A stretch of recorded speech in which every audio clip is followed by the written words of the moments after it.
오늘날 군대에서 교육훈련이나 작업 등 일과를 끝내면 여러가지 활동을 합니다.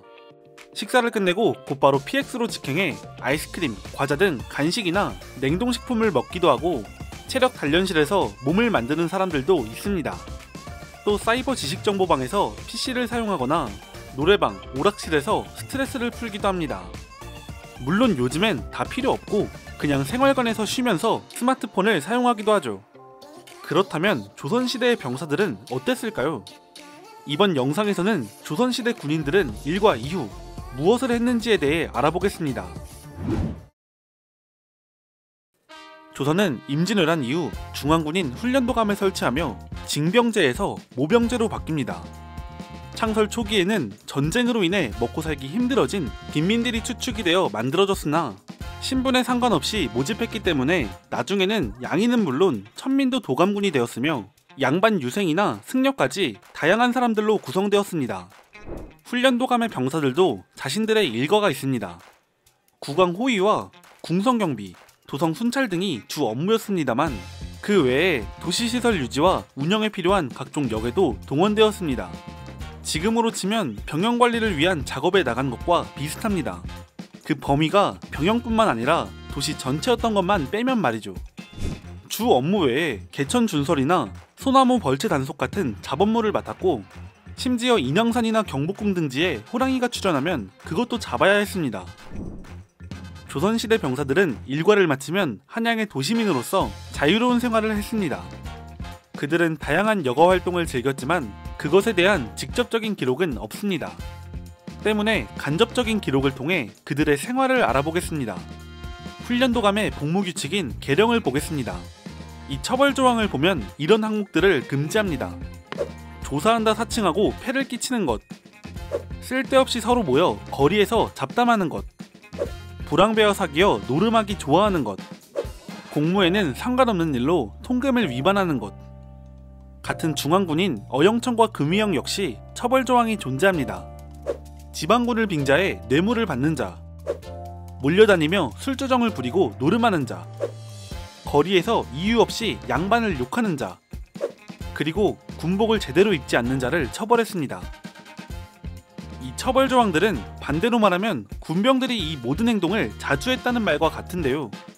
병사들은 일과 이후 평상시에 조사를 사칭해 폐를 끼치고 쓸데없이 몰려다니며 술을 마셨으며 노름하고 행패 부리고 지나가는 양반을 이유 없이 욕했던 것으로 보입니다.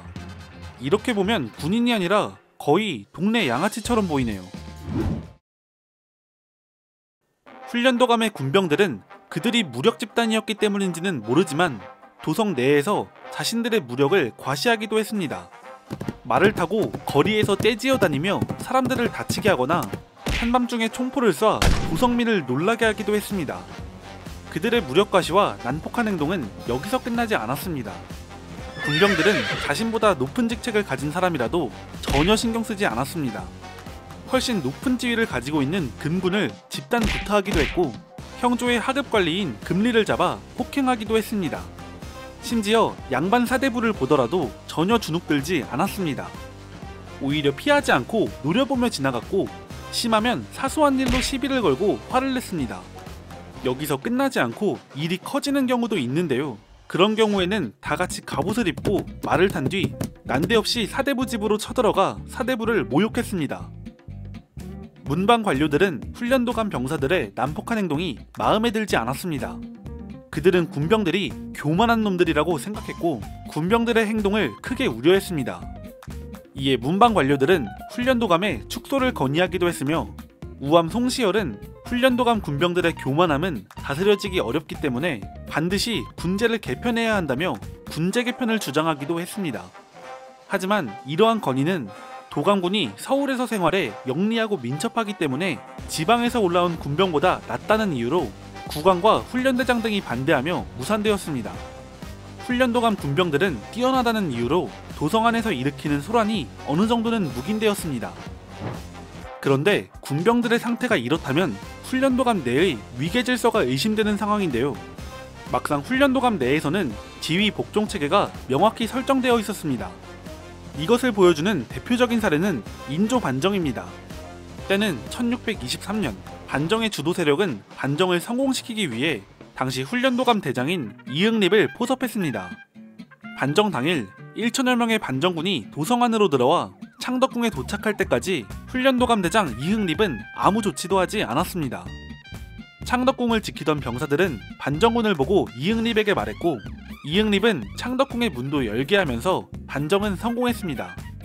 이렇게 위급한 상황에서도 위계질서가 잘 잡혀있는 것을 볼 수 있습니다.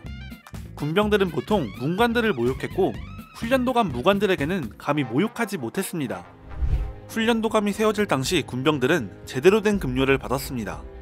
하지만 시간이 지나며 국가 재정이 악화되자 나라에서는 근무일수를 거의 절반 가까이 줄였고, 이에 급여 또한 크게 줄었습니다.